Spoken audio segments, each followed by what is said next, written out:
कहना कि मौत नहीं हुई है ये तो बेवकूफ़ी होगी। और हमने देखा है, बहुत से ऐसे लोगों को देखा है जो तड़प तड़प के मरते हुए थे। हमको फ़ोन आता था रात में और कहता था कि एक बेड दिलवा दीजिए। आप चेयरमैन हैं, आप कहेंगे तो बेड नहीं मिलेगा। लेकिन मेरी हालत तो एकदम, और क्या कहें, हम जो परिस्थिति थी कि रात में हम करते थे कि हम इसमें नहीं कुछ कर सकते हैं। आप जाके राज्यपाल से, आप राज्यपाल से उठना बैठना है, आपकी बात मानेंगे? आप राज्यपाल से करके दिलवाइए, हमारा पेशेंट मर रहा है। नमस्कार, मैं हूं राजमोहन तिवारी और आप जुड़ चुके हैं लाइव बिहार के साथ। देश की संसद में मॉनसून सत्र चल रहा है और इस मॉनसून सत्र में केंद्र सरकार ने एक रिपोर्ट प्रस्तुत किया राज्यसभा में, जिसमें यह जानकारी दी कि कोरोना की दूसरी लहर के दौरान एक भी कोरोना मरीज की मौत ऑक्सीजन की कमी से नहीं हुई है। हालांकि कोरोना की दूसरी लहर की तस्वीरें कुछ और ही बयां करती हैं। क्या केंद्र सरकार की रिपोर्ट सच है, इसमें कुछ सच्चाई है, या फिर ये रिपोर्ट लोगों को भ्रमित करती है? और इसी पर हम बात करेंगे। इंडियन रेड क्रॉस सोसाइटी के बिहार स्टेट ब्रांच के चेयरमैन विनय बहादुर सिन्हा जी हमारे साथ हैं। और इस संस्था के बारे में आपको बता दूं कि मानवीय संस्था है जो लोगों की मदद करने की कोशिश करती है। सबसे पहले तो सर, स्वागत है आपका लाइव बिहार में।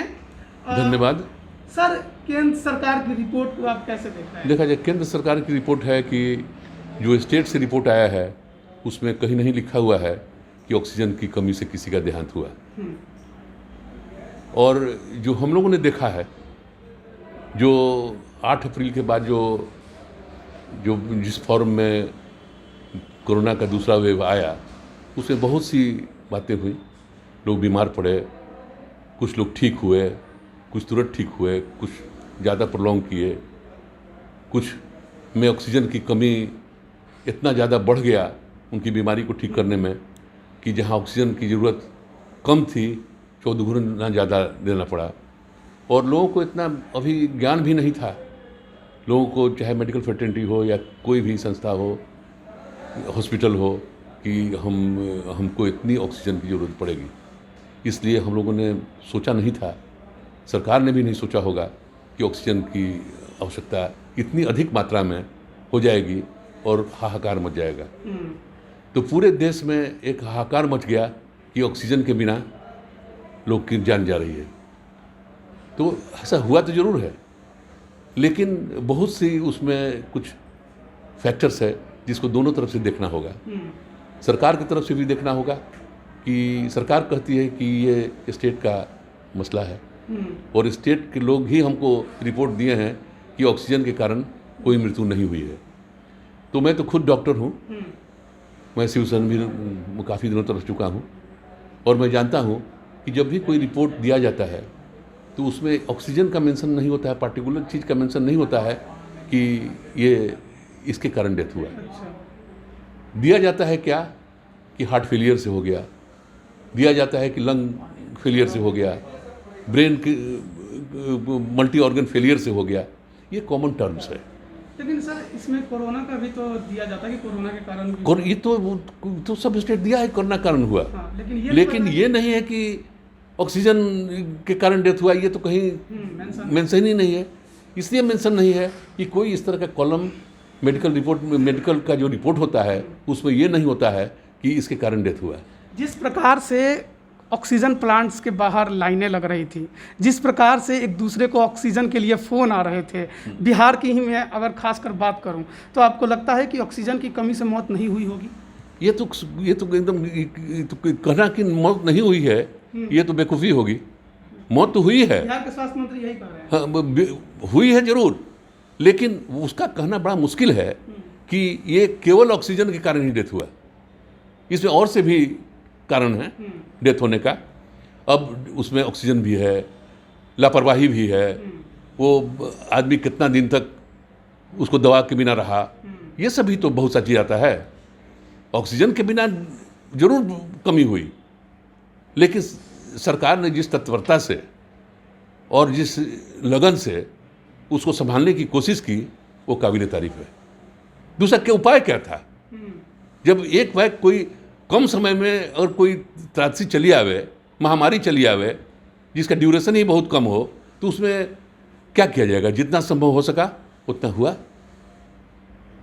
कोरोना की फर्स्ट वेव उतनी ज़्यादा भयावह नहीं रही, कोरोना की सेकंड वेव भयावह थी, थर्ड वेव की भी अब बात हो रही है और बताया जा रहा है कि ये और ज़्यादा भयावह हो सकती है। देखा जाए, इसमें किस प्रकार से देखा जाए, तैयारियां हाँ, करनी चाहिए? फर्स्ट वेव भी काफ़ी भयावह था, लेकिन उसमें एक दूसरे से जो कोरोना फैलता था उसमें कमी थी। लेकिन ये जो सेकेंड वेव आया उसमें एक परिवार में गया तो उसमें 6 आदमी, 7 आदमी, 8 आदमी संक्रमित हुए, और इस तरह से संक्रमित लोग होते गए और हाहाकार मचता गया। एक साथ 10 आदमी एक परिवार से पहुंचा कि जल्दी से बेड दीजिए, जल्दी से ऑक्सीजन दीजिए, तो न बेड था, जितना बेड था भर गया। किसी को, बीमार आदमी को कैसे आप कहिए कि अब तुम हट जाओ, वो भी समस्या थी, तो ऐसा कहा नहीं जा सका, तो इसलिए भयावह स्थिति हो गई। तो ऑक्सीजन एक ज़रूरत की चीज़ थी, जिसकी कमी इसलिए हुई कि काफ़ी फोल्ड में वो हम लोग के पास बीमारी चली आई, जिसकी उतना हम लोग उम्मीद नहीं किए थे। तो आप मान रहे हैं कि ऑक्सीजन की कमी थी? ऑक्सीजन कमी तो जरूर थी, जरूर। हाँ, लेकिन उसमें किसी का ऐसा दोष हमको नज़र नहीं आता है कि जिसके कारण दोष हुआ। ये इस बीमारी ही इस तरह की थी जो सेकेंड वेव था। अब वैसे सर आपको गोल्ड मेडल भी कुछ मिलने वाला, इसके बारे में भी कुछ बताइए। देखा जाए, मैं तो बहुत भाग्यशाली हूँ कि 8 तारीख को हमारा जो अभी रेड क्रॉस का गोल्ड मेडल होता है वो पूरे भारतवर्ष में एक आदमी को मिलता है, और ये प्रेसिडेंट ऑफ इंडिया के द्वारा दिया जाता है, राष्ट्रपति भवन में दिया जाता है। लेकिन चूंकि कोरोना का इस तरह से भयावह स्थिति थी, इसे राष्ट्रपति भवन में देकर राष्ट्रपति जी ने कहा कि हमारे बिहाफ में, हमारे तरफ से वहाँ के माननीय राज्यपाल जी इसको देंगे।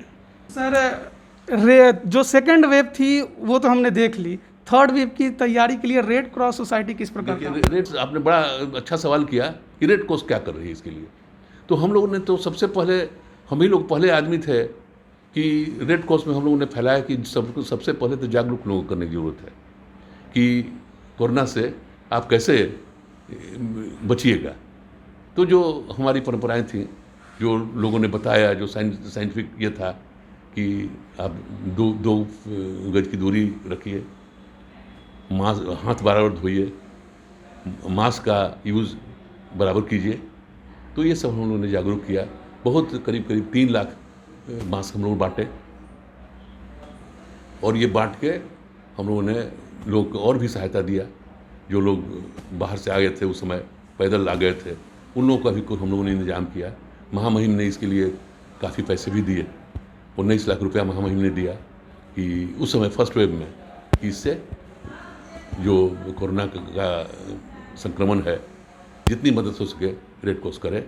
और 38 जिला, हमारे 38 जिला हैं जहाँ पर हमारा नेटवर्क है, 38 जिला को हम लोगों ने उस रुपया में दिया, मास्क दिया, और सारे सामानों को हम लोगों ने दिया है, जिससे कि लोगों में काफ़ी, यहाँ से भी हम लोगों ने मुफ्त में, आप बोर्ड लगा हुआ देखे होंगे, यहाँ से मुफ्त में हम लोग वितरण कर रहे हैं मास्क। जिसको मास्क नहीं है वो आके ले। दूसरा हमारी तैयारी है कि हम लोगों ने महसूस किया कि लोगों में 2 तरह के लोग पाए गए। एक तो हॉस्पिटल में जगह मिली, एक को हॉस्पिटल में जगह नहीं मिली। एक ने कहा कि नहीं, हम हॉस्पिटल नहीं जाएंगे। तो हम लोग की तैयारी उन लोगों के लिए है जिनको घर में रह के इलाज करने की ज़रूरत है, चाहे वो महसूस करते हैं, तब उनको ऑक्सीजन की ज़रूरत चाहिए बाहर से, उनको और सभी मेडिसिन चाहिए, और सभी चीज़ें चाहिए जो कि बाहर से आवे। और हमने देखा है, बहुत से ऐसे लोगों को देखा है जो तड़प तड़प के मरते हुए थे। हमको फ़ोन आता था रात में और कहता था कि एक बेड दिलवा दीजिए। आप चेयरमैन हैं, आप कहेंगे तो बेड नहीं मिलेगा। लेकिन मेरी हालत तो एकदम, और क्या कहें, हम जो परिस्थिति थी कि अब रात में हम कहते थे कि हम इसमें नहीं कुछ कर सकते हैं। तब उन लोगों ने कहा कि नहीं, आप जाके राज्यपाल से, आपका राज्यपाल से उठना बैठना है, आपकी बात मानेंगे, आप राज्यपाल से कहकर दिलवाइए, हमारा पेशेंट मर रहा है। लेकिन हम लोग कभी को पूरा नहीं कर पाए। लोगों मुझसे मृत्यु भी हुई, कुछ ठीक भी हुए, और आज हम लोगों ने निर्णय लिया, हम बराबर ये हम लोगों का चलता रहा कि कैसे इसको हम लोग कम्बैट करें, कैसे इसको लोगों को ताकि आवे भी तो हम लोग उनको दिक्कत में नहीं पड़े ऑक्सीजन के कारण। तो हम लोगों ने यहाँ पर एक ऑक्सीजन प्लांट की स्थापना हम लोग करने जा रहे हैं, जो कल उसका भूमि पूजन है। और रेड क्रॉस को जो जिन्होंने दिया है वो कोको कोला ने दिया है, पूरा स्पॉन्सर कोको कोला कर रहा है, और हम उसको लगवा रहे हैं कि आने वाले दिनों में हम उसको, अगर वेव आ गया लोग तो हम फ्री देंगे। लेकिन ऐसे जब वेव ख़त्म भी हो जाएगा, चाहे नहीं भी आवेगा, तब भी ये काम आवेगा लोगों के। और एक ऑक्सीजन बैंक हम लोग बनवा रहे हैं, जो दोनों का उद्घाटन महामहिम राज्यपाल के द्वारा बनने पर किया जाएगा। एक ऑक्सीजन बैंक में करीब करीब ऑक्सीजन जनरेटर, हमारे पास ऑक्सीजन कंसनट्रेटर रहेगा, 100 ऑक्सीजन कंसनट्रेटर रहेगा, always available for the public, और करीब करीब 100 सिलेंडर भी रहेंगे कि ये पब्लिक के लिए बराबर खुला हुआ रहेगा। लेकिन अब सवाल ये उठता है, बहुत साल आपके माध्यम से मैं भी कहना चाहते हैं कि हमने तो इतना बड़ा निर्णय ले लिए, सामान भी हम मुहैया करा रहे हैं, लेकिन लोगों में भी जागरूक लोगों को करना होगा कि अगर ऑक्सीजन सिलेंडर ले जाते हैं तो अपना जब काम खत्म हो जाए तो उसको वापस करने की भी जिम्मेवारी उनको लेनी होगी। ऐसा प्रायः देखा जाता है, मेरा अनुभव है कि ऑक्सीजन सिलेंडर वो ले जाते हैं, उनका काम खत्म हो गया तो उसको रिजर्व में रखते हैं कि ठीक है अभी 15-20 दिन 1 महीना रिजर्व में हम रख के अपना देखें कि फिर तो कोई दूसरा नहीं बीमार पड़ता है, तो ये दूसरे के लिए फ़ायदेमंद नहीं होगा और दूसरे के लिए उसका पर्पस जो है वो ख़त्म हो जाएगा। उस तरह से ऑक्सीजन कंसनट्रेटर का भी यही हाल है। तो मेरा अपील होगा कि जो हम लोग करने जा रहे हैं उसमें सारी जनता सहयोग करे कि उनका काम ख़त्म हो जाए तो उसको वापस लौटा दें, और वापस लौटा के दूसरों को भी मदद करने में मेरी मदद करें, रेड क्रॉस की मदद करें। तो ये मेरा है अपील है लोगों से आपके माध्यम से। और हम समझते हैं कि 1-1.5 महीना के अंदर में हम लोगों का जो ऑक्सीजन का प्लांट है वो तैयार हो जाएगा, और हम लोग सेवा करने के लिए जनता के बीच में अपने को तैयार पाएंगे। बहुत बहुत धन्यवाद सर आपका कि आपने समय दिया। जैसा कि केंद्र सरकार ने राज्यसभा में रिपोर्ट प्रस्तुत किया था कि कोरोना मरीज जो भी थे ऑक्सीजन की कमी से उनकी जान नहीं गई है, ऐसा राज्यों से उनको रिपोर्ट मिला है। सर ने बड़े ही बेहतर तरीके से समझाया कि सरकार अगर ऐसा बयान दे रही है तो क्यों दे रही है, क्योंकि ऐसा कोई कॉलम नहीं है जो डॉक्यूमेंट्स बनते हैं जान गंवाने वालों की कि किस वजह से जान गई। बीमारी का नाम जरूर होता है कि किस बीमारी से, कोरोना से गई, हार्ट फेलियर से गया या किस वजह से, लेकिन क्या उसमें ऑक्सीजन की कमी थी, ऐसा कोई उसमें कॉलम नहीं है, तो ज़्यादा जानकारी मिलती नहीं है। लेकिन एक बात सर ने ज़रूर कहा कि जान नहीं गई, ऐसा कहना मूर्खता है। जान जरूर गई है, ऑक्सीजन की कमी थी कोरोना की दूसरी लहर में, इसमें कोई दो राय नहीं। लेकिन तीसरे लहर की अब तैयारी की जा रही है रेड क्रॉस सोसाइटी के द्वारा भी, और तमाम जो सरकारें हैं उनके द्वारा भी की जा रही है, ताकि आगे जो विपदा है उससे लड़ने में आसानी रहे। और साथ ही साथ आपसे भी सर अनुरोध कर रहे हैं कि आप भी सहयोग करें सरकार की, और जो भी सुरक्षा के लिए गाइडलाइन बनाई गई है, कोरोना गाइडलाइन, उसका पालन जरूर करें। तो आप बने रहिए लाइव बिहार के साथ, तमाम अपडेट हम आप तक लगातार पहुंचा रहे हैं। आप सभी का बहुत बहुत धन्यवाद। लाइव बिहार यूट्यूब पर सब्सक्राइब और फेसबुक पर लाइक जरूर करें।